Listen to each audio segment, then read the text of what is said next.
vamos a hablar de generalidades. Espero que traten de no grabar tanto, porque siempre hay paparazzis, ¿no? Incluso se traen trípodes, luces, y a veces vengo mal vestido, así que o a veces se me sale una palabrota, lo siento, soy muy mal hablado, al menos la gente que va a hablar conmigo me va a escuchar disparate aquí, disparate allá, de que van a disfrutar. Vamos a hablar un poquito de las generalidades que implica la endocrinología. Esto, recordar la misión, la misión, creo que allá tienen, y además, como les digo, voy a pasar esto volando porque nos han saturado. Y bien, vamos a hablar de los principios de endocrinología, de la base de la endocrinología, y estos son los objetivos. Definir qué es endocrinología, cada vez más vamos a poder definir con mayor precisión. Vamos a ver los procesos de destrucción, definir qué es una hormona y para qué sirve, cómo funciona y demás, definir todas las glándulas. Y en este punto sería oportuno que cuando escuchemos, digamos, si les digo páncreas, ¿dónde les lleva? ¿Qué dices? Páncreas. ¿Dónde está el páncreas? En el epigastrio. Epigastrio, muy bien, voy a epigastrio. Es un aparato retroperitoneal, está detrás del estómago. ¿Y qué produce? Insulina o las células beta. Entonces, cuando yo les digo una glándula, tienen que imaginarse. Endocrino es imaginarse. Tienen que recordar, a ver, digo adenohipófisis. Si estoy pensando en adenohipófisis, pienso en las 6 hormonas que fabrica la adenohipófisis.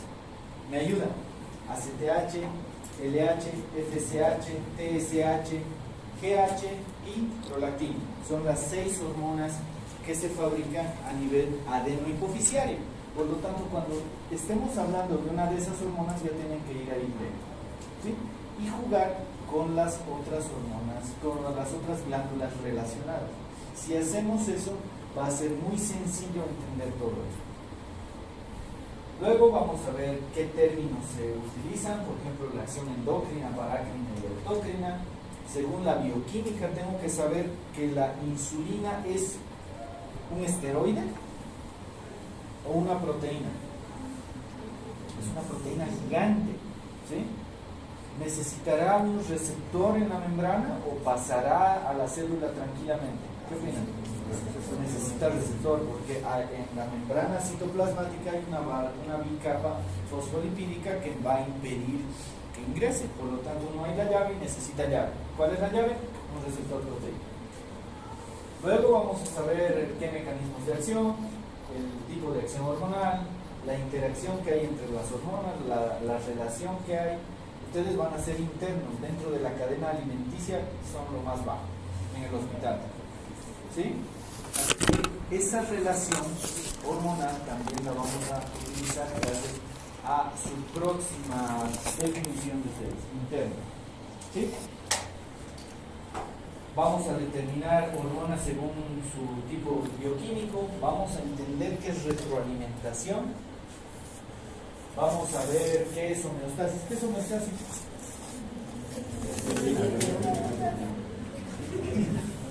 ¿Alguien levante la mano? Anímense, quiero escucharlos, quiero escucharlos. Dime. Es el equilibrio del medio interno. Es el equilibrio fisiológico, es el equilibrio del medio interno, ¿sí? Así que necesitamos entender eso para saber cómo funcionan las hormonas, ¿sí? Determinar las situaciones de las alteraciones de la secreción hormonal, mencionar diferentes ritmos de secreción. ¿Ha salido ya la luna? ¿Han visto ayer la luna? Estaba preciosa.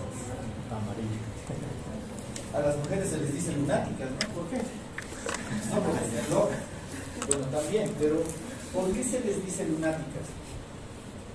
Porque Me van a odiar después. el sol siempre es sol, pero la luna tiene sus fases, así como la mujer. Un hombre siempre es lo que es y la mujer tiene sus fases. Hoy día le gusta la lila, el color lila, y en un mes ya le gusta el verde, no sé, y el hombre, su color favorito es rojo de niño, muere rojo. Me has respondido con glamour, ¿no? Gracias. El ciclo menstrual tiene que ver con las fases de la luna, ¿sí? Las secreciones hormonales que van a tener las mujeres están en relación al ciclo menstrual, ¿sí? Claro. El ciclo lunar, ciclo menstrual viene a ser prácticamente lo mismo, 28 días, claro que algunas se alteran. Así que es importante tomar en cuenta esos pequeños detalles y los ritmos. Por ejemplo, nuestras abuelitas decían que crecemos cuando dormimos, y eso es cierto, ¿sí? Mientras estamos durmiendo, cuando éramos niños, por supuesto, porque ahorita todos ustedes están viejos, cuando dormíamos crecíamos, porque se formaba en mayor cantidad la hormona de crecimiento, ¿sí? Así que esos ritmos son de vital importancia que conozcamos a la hora de ver patologías endocrinológicas.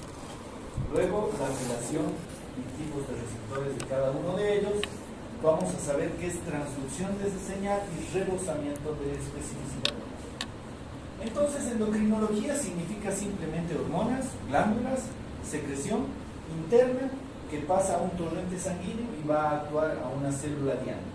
Y principalmente tenemos que ver todo esto. La patología endocrinológica tendrá una hipersecreción, tendrá hiposecreción o tendrá eusecreción, ¿sí? Esas diferencias son vitales que nosotros busquemos, ¿sí? En patología endocrinológica. Otro punto importante que debemos ver en una patología endocrinológica es si es benigno o maligno, ¿sí? Hace rato decíamos que la tiroidectomía es muy útil en pacientes que tienen patología maligna, es decir, cáncer. ¿Operarán una patología benigna? A veces sí, pero no siempre. Así que determinar esto es de vital importancia. Por ejemplo, si yo les pregunto algo de vital importancia, van a escuchar importancia todo el tiempo, porque es importante. Si les digo, tengo un paciente que tiene un macroadenoma hipofisiario, ¿qué dirían? ¿Es benigno o maligno? ¿Qué dicen? ¿El último?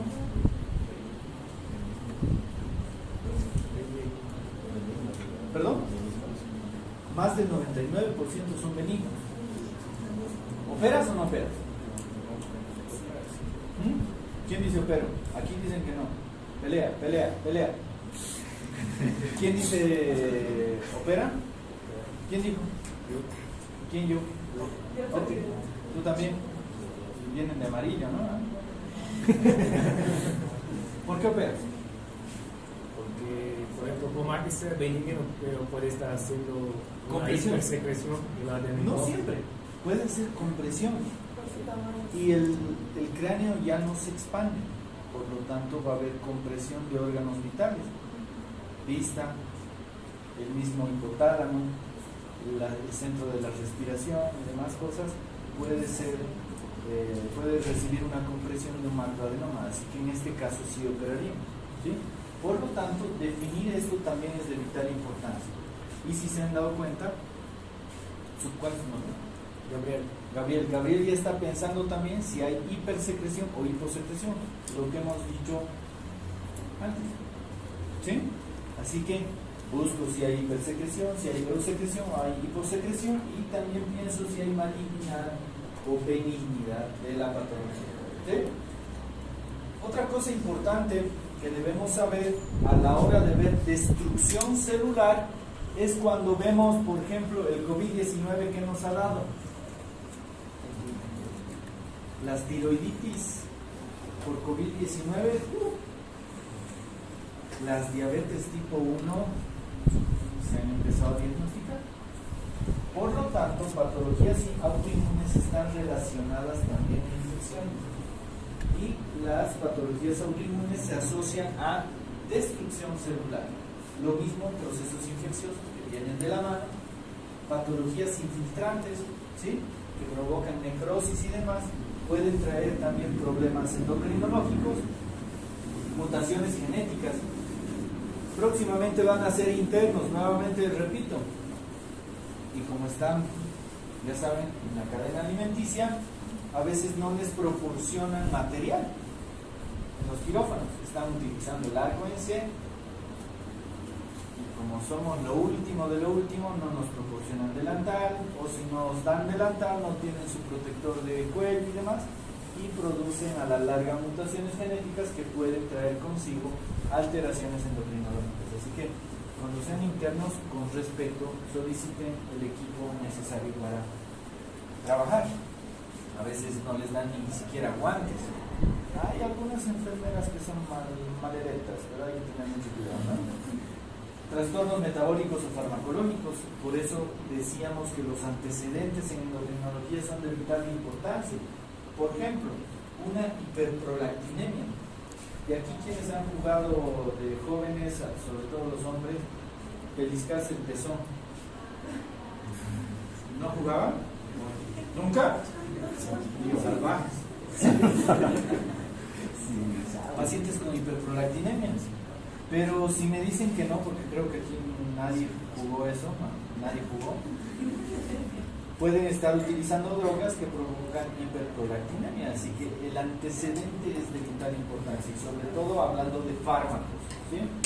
Así que destrucción celular tiene que ver todo con eso. Otro punto importante que debemos saber es la relación que hay con los sistemas. Si les digo endocrinológicamente que podemos hablar de hueso, del sistema óseo, ¿qué me dicen? ¿Quinto o morado es eso? ¿Morado? Morado. ¿Qué dices? Óseo, sistema óseo. Endocrinología, sistema óseo. Osteoporosis. Osteoporosis, maravilloso. Osteoporosis, sistema óseo. Dime. Hiperparatiroidismo o hipoparatiroidismo que puede traer alteración del calcio y también del hueso, ¿sí? Si les digo sistema nervioso, ¿qué me dicen? Sistema nervioso, plomo. ¿Qué dices? Diabetes. Diabetes. ¿Cómo? ¿Qué? ¿Qué relación del sistema nervioso con la diabetes? Creo que neuropatías. Neuropatía diabética. Puede ser autonómica, puede ser periférica, bla bla y demás. Así que esa relación también es importante. Lo que hablábamos con su compañero sobre el macroadenoma, compresión, puede haber alteración del nervio óptico y por lo tanto ceguera, ¿no? Así que todo está relacionado con los diferentes aparatos y sistemas. Así que endocrinología lo van a ver hasta en la sopa. Por ejemplo, un paciente séptico que está en terapia intensiva, intubado y demás, ¿alguien se ha puesto a pensar cómo están las hormonas? O solo vemos en bacterias, en el oxígeno y nada más. Las hormonas también comienzan a alterarse. Así que es importante que pensemos en todos los sistemas al hablar de endocrinología. Por lo tanto, hay muchas definiciones endocrinológicas a la hora de ver esta especialidad. Es una disciplina de la medicina que estudia el sistema endocrino, enfermedades provocadas por un funcionamiento inadecuado del mismo. Parte de la medicina que estudia la anatomía, funciones y alteraciones de las glándulas endocrinas. Y otro punto importante, que las patologías endocrinológicas también tienen o están íntimamente relacionadas con nutrición. Por ejemplo, si pensamos en nutrición, solo pensamos en diabetes y en obesidad. Pero si hablamos de hipotiroidismo, ¿cómo sería la dieta de un hipotiroideo? Estamos mal acostumbrados y seguramente han visto dieta para renal. Deberíamos saber ajustar las proteínas, el sodio, el potasio en este tipo de pacientes para poder administrar adecuadamente su dieta. ¿Cuántas kilocalorías necesitan? Todos estamos comiendo 1500. Como si de 1500 trabajaríamos. Ustedes, por ejemplo, actualmente en la carrera seguramente son relativamente sedentarios, ¿sí? Porque más están sentados, estudiando y demás. pero el hecho de que estén sentados, su corazón y su cerebro está funcionando al máximo y está gastando bastante energía. Por lo tanto, necesitan kilocalorías para poder funcionar adecuadamente. Y teniendo 2 clases más todavía seguidas, por Dios, ¿quién aguanta 2 clases seguidas? Es una tortura total. El primer semestre nos pusieron 2 clases en uno, era fatal. Así que necesitamos también ver la asociación de patología endocrinológica con nutrición. ¿Sí? Eso es de vital importancia. Esto es endocrinología. Hay una glándula que tiene células, esas células son especializadas y secretan hormonas de diferentes tipos. Y esas hormonas sí o sí tienen que pasar al torrente sanguíneo. Pasan al torrente sanguíneo y van a ir a actuar a un órgano, a una célula blanco y van a permitir una acción. Ejemplo, ¿qué hace la insulina? ¿Quién se anima? ¿Qué hace la hormona insulina? Primero me han dicho que se secreta en el páncreas. ¿En qué célula? Beta. Muy bien, así en colo deberían gritar. Célula, no me grito.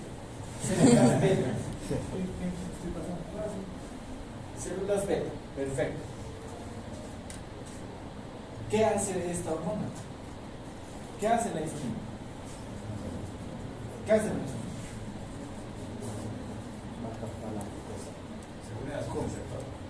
Se une al receptor. ¿Y qué hace con el receptor?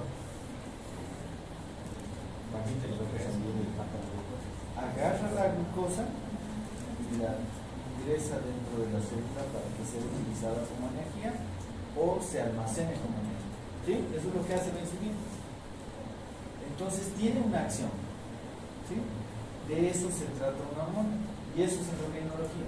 Pero tiene que pasar al torrente sanguíneo. Es de vital importancia que pase al torrente sanguíneo. ¿Sí? Sigamos. ¿Qué es una hormona? Es simplemente una sustancia química, pero que tiene una acción. ¿Sí? Esta sustancia química, cualquiera que sea, ya sea en una prohormona o una hormona inmadura, se transforma en hormona y esa hormona va a tener una acción. Por ejemplo, la insulina, en la resistencia a la insulina, debemos saber de que no solamente en la resistencia a la insulina como tal, primero es una prohormona, una hormona inmadura, y en la resistencia a la insulina hay bastante de eso, por eso no funciona adecuadamente. Por lo tanto, esta hormona tiene principalmente una acción, y esa acción se va a ir transformando de a poco para poder hacerla adecuadamente. Estas, por lo tanto, siempre tienen que pasar al torrente sanguíneo para poder funcionar adecuadamente y que tengan su acción en una célula blanca. Por ejemplo, si les digo la TSH, hormona liberadora de tirotropina, se fabrica en la adenohipófisis gracias a la secreción de la TRH, que es la hormona liberadora de tirotropina. ¿A quién estimula? ¿Cuál es su órgano diana? Tiroides. ¿Sí? Para que se fabrique tetraiodotironina y triiodotironina. T3 y T4. ¿Sí? Si yo les digo, ¿qué les digo? ACTH, hormona corticótropa. ¿Dónde actúa esa hormona? ¿Cuál es su diana? Glándula suprarrenal. ¿Qué capa de la glándula suprarrenal? Me dirán corteza, me dirán glomerular, fascicular o reticular. Claro, la corteza tiene glomerular, fascicular y reticular. ¿Dónde se fabrica el cortisol? Todo eso vamos a saber. ¿Sí? Así que es importante que veamos también el órgano diana que va a tener acción la hormona que precede a todo el sistema. ¿Sí? Así que es importante que entendamos que es una hormona. Por lo tanto, lo más importante es determinar el principio operativo, que es la acción. Si yo les digo qué es la hormona, o para qué sirve la hormona T4 o T3, la hormona tiroidea en general, ¿para qué sirve? Ahí atrás, ¿qué me dice? ¿Para qué sirve la T3 o T4? ¿Cuál sería la función? La última.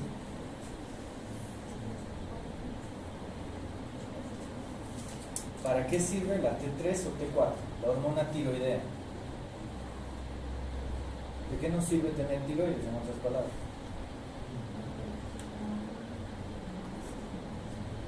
¿Alguien se anima? ¿Alguien le ayuda a su compañera? En el metabolismo, Metabolismo. Ya. ¿Algo más quisieras explicar? ¿Estás bien? sería metabolismo por lo general, porque la T3 y T4 tienen receptores. Es como la gasolina del organismo, ¿no? Gracias a eso funciona. Si está baja mi gasolina, el motor no funciona, me canso y parezco estudiante de medicina. Si el motor tiene buena cantidad de hormonas, estoy funcionando, o si está de más, estoy hiperactivo y estoy como loco, ¿no? Así que es importante determinar para qué funciona también y determinar la acción, ¿sí? Así que es de vital importancia. En resumen, entonces, este es un pequeño mapa conceptual que siempre lo pongo. Es una sustancia que se vierte a la sangre, regula determinadas funciones, son elaboradas por órganos llamados glándulas endócrinas y, por ejemplo, en el crecimiento, ¿quiénes estarían presentes? La hormona tiroidea, ¿sí? La GH, la hormona de crecimiento. En la parte sexual podríamos hablar de FSH, testosterona, LH, las hormonas sexuales que se fabrican en la glándula suprarrenal, la insulina, que ya hemos hablado, que tiene que ver con el metabolismo de los carbohidratos, lípidos y proteínas, y también la adrenalina, por ejemplo. Para que me entiendan y comencemos a trabajar de esa forma. Imagínense que en este momento les digo, vamos a tomar examen, y ese examen va a valer toda la nota del semestre. ¿Qué tal, metal, fatal, total, lo que digas, algo digas, ¿no? Por lo tanto, en este momento, ¿qué ha pasado con ustedes? Imagínense que me han creído, porque creo que ninguno me cree.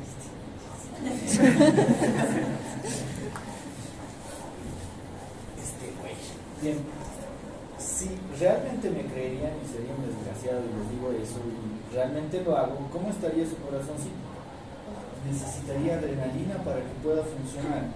O mejor, les voy a dar otro caso. Espero que no están grabando, ¿no? Para que no me vengo por este lado para que nadie me vea. Imagínense que sacan un cuchillo. ¿Qué pasa con ustedes? Quieren huir. ¿Qué necesitan para huir?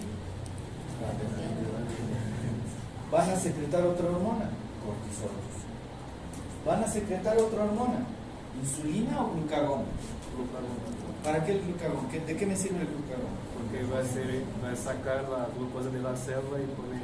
Necesito energía ya. ¿Por qué? Porque si tengo adrenalina, tengo cortisol, pero no tengo azúcar en sangre, me voy a caer antes de llegar a la puerta, porque no voy a tener energía para que funcionen mis pobres músculos.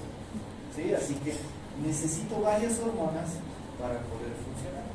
¿Sí? En cambio, si les invito, digamos, una hamburguesa, estamos comiendo todo tranquilo, todas esas hormonas van a bajar y la insulina va a subir. Nunca les voy a invitar hamburguesa. Pero eso es importante que pongamos ¿sí? Ese juego hormonal y comencemos a pensar de esa forma y va a ser interesante y mucho más sencillo. Entonces sería bueno, lo que también he propuesto en el otro grupo es que cada clase les voy a hacer una pregunta o 5 preguntas del tema anterior, porque tengo que tener la certeza de que realmente están estudiando, ¿sí? Así que antes de comenzar la clase vamos a hacer 5 preguntas del tema anterior para que vayamos practicando y sacándole provecho a todo. Y aparte de eso, para la siguiente clase quisiera que me hagan un gráfico de todas las glándulas del cuerpo y que pongan todas las hormonas que se secretan. Por ejemplo, se secretan 7 hormonas principales en el hipotálamo. ¿Cuáles serán? Hormona liberadora de tirotropina, hormona liberadora de gonadotropina, hormona liberadora de lactotropina, hormona liberadora de GH, hormona liberadora de corticotropina. También se fabrica dopamina y también se fabrica, ¿qué hormona me sirve para oponerme a orinar? Antidiurética, la vasopresina. ¿Sí? Así que hay diferentes hormonas que me van a permitir funcionar, pero yo ya tengo que conocer todo esto. Hace rato decíamos, cuando pienso en páncreas, ¿en qué hormonas estoy pensando? Insulina, glucagón, hormonas exócrinas y demás. Porque es importante que cuando pensemos en una glándula ya sepamos qué hormonas hay. Y para eso quiero que hagan un gráfico en su cuaderno, en sus resúmenes, sobre todas las glándulas y qué hormonas se fabrican en cada glándula. Eso les va a ayudar a ir practicando y mejorando e imaginándose de mejor forma de qué estamos hablando y dónde es el problema. Para entender también las hormonas, ¿cómo estamos viendo? Estamos viendo más. Para entender las hormonas también tenemos que saber de qué características están hechas. Por ejemplo, péptidos, aquí me falta una coma, perdón, esteroides y otras sustancias químicas. Debo saber qué características tienen. Como estábamos hablando hace rato, la insulina es una proteína y por lo tanto tengo que saber que tiene un receptor de membrana. En cambio, una testosterona, ¿a base de qué estará? Esteroides. Colesterol. La testosterona está a base de colesterol. El colesterol no había sido tan malo, ¿no? Necesitamos para que se forme la bicapa fosfolipídica de cada una de sus membranas eucariotas, y aparte de eso nos sirve también para fabricar hormonas. Así que el colesterol no había sido tan malo, ¿no? Así que debemos saber la bioquímica, y para eso es importante también determinar cómo actúan a distancia. ¿Sí? Endocrinológicamente hablando, pasan al torrente sanguíneo y van a actuar una célula diana. En cambio, cuando hablamos de acción parácrina, decimos que yo secreto una hormona y voy a actuar sobre la célula vecina. Es decir, en su compañero, ¿cuál es su nombre? Mateo. Sobre Mateo. ¿Sí? Eso es parácrino. Y autócrino, yo secreto la hormona y la hormona va a actuar sobre mí misma. ¿Sí? Eso es autócrino. Para que entendamos mejor, tenemos esta imagen. Autócrino actúa sobre sí misma. Parácrina va a actuar sobre las células contiguas, sobre las células vecinas, y endocrino pasa definitivamente al torrente sanguíneo. ¿Sí? Así que es importante que entendamos esto. Hay neuronas especializadas como en el hipotálamo que secretan hormonas. Ejemplo, la vasopresina. Dos categorías principales, entonces, hormonas peptídicas o proteicas y hormonas esteroideas. Por ejemplo, si yo les digo, ¿qué es la vitamina D? ¿Será esteroidea? ¿Han escuchado las vitaminas ADEC? ¿Cuáles son las ADEC? A, D, E y K. ¿Qué necesitan para absorberse? Grasa. ¿Sí? Necesitan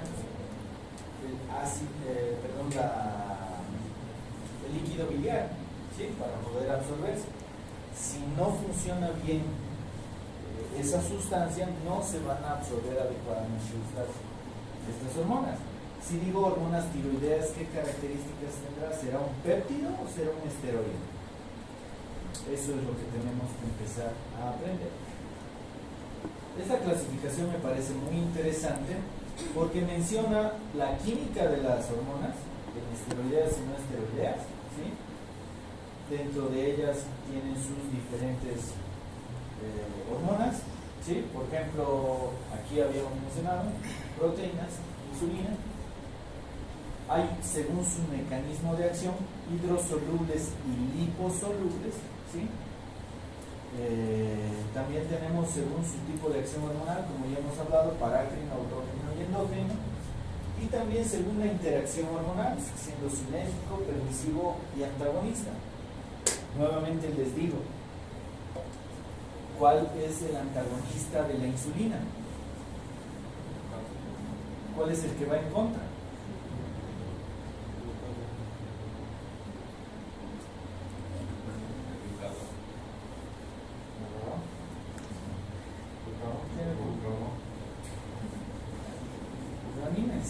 Equivóquense.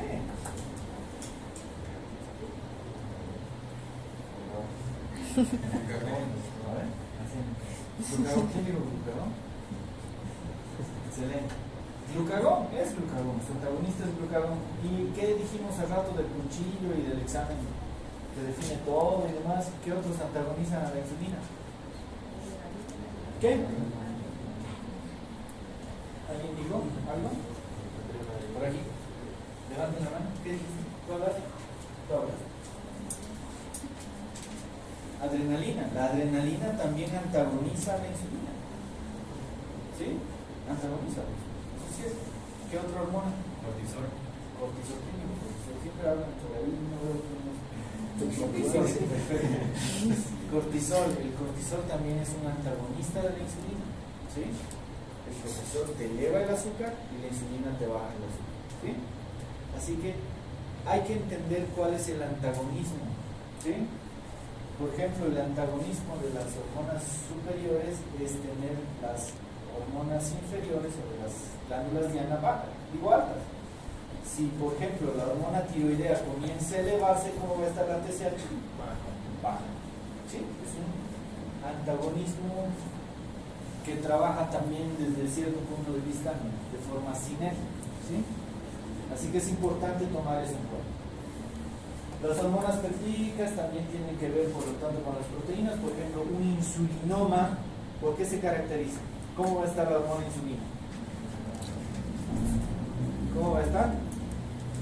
Anímense por ahí, háblenme. Yo sé que están cansados después de su clase de mato, creo. Pero, háblenme, no me hagan bullying, no sean así. Vamos, ¿qué dices? ¿Qué dices? El que está agarrando el lapicero, rezándole a la lapicera. ¿Qué dices? ¿Cómo crees que está la insulina en un insulinoma?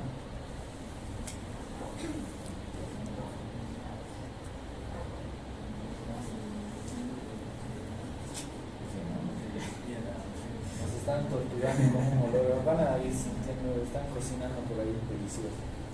¿Qué digo? Endocrinología y ¿qué dices? ¿Está alto o bajo? Alto. Un insulinoma, ¿cuál es tu nombre? Hugo. El insulinoma se caracteriza por insulina alta. Comemos, hay una descarga increíble de insulina y baja el azúcar. Es decir, tenemos una hipoglucemia postprandial, lo que debería ser contrario a lo normal. Y eso se caracteriza por hormonas peptídicas. ¿Sí? Hay otras, como la angiotensina, vasopresina, la oxitocina, entre otras que también están relacionadas a los péptidos. Los esteroides, ya hemos hablado de que están a base de colesterol, su principal mecanismo, su principal formación, su base bioquímica, perdón, es el colesterol. Dentro de estos están los glucocorticoides, los mineralocorticoides, la progesterona, la vitamina D que hemos hablado, por eso hay que empezar a relacionar. Endocrinología es sencillo, por ejemplo, anatomía lo mismo. Si decimos esternocleidomastoideo, me está diciendo cleido, clavícula, me está diciendo mastoides, ¿y qué más me está diciendo? Esternón. Y ya está. Ya sé de dónde va y cómo va y demás. ¿Sí? Lo mismo en endocrino. ¿Sí? Esto es importante. Retroalimentación. ¿Qué es retroalimentación para ustedes? ¿Quién se anima? Voy por este lado. ¿Quién pregunta? ¿Qué dices? Tip.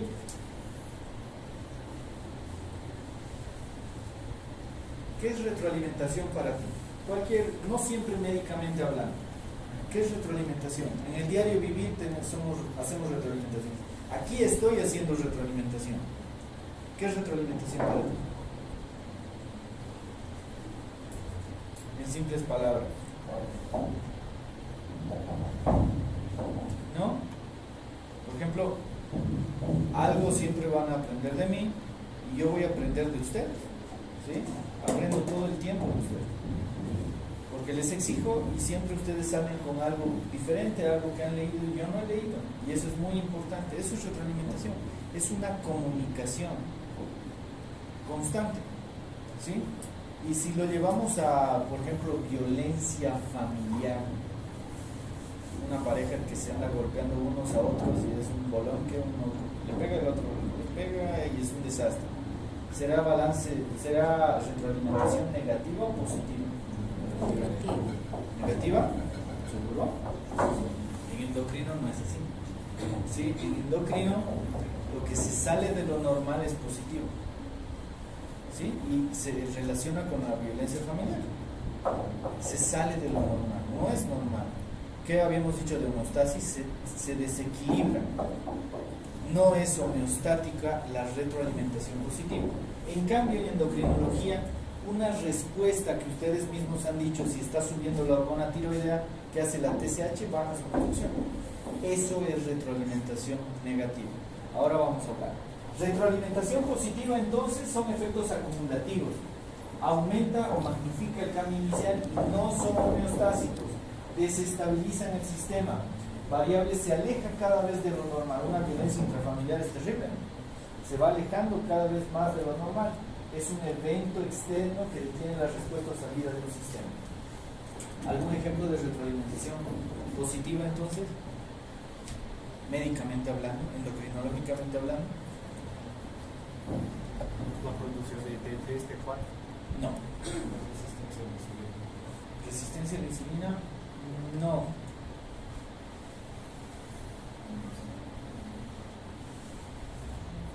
Van a buscar para la siguiente clase 2 o 3 ejemplos de retroalimentación positiva fisiológicos, porque el resto es patología.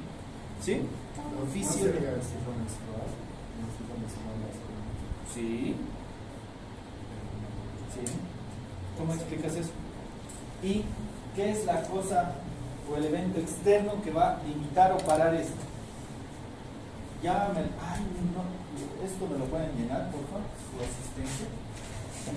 Tenemos 4 minutos, así que tienen que ser veloces. ¿Sí?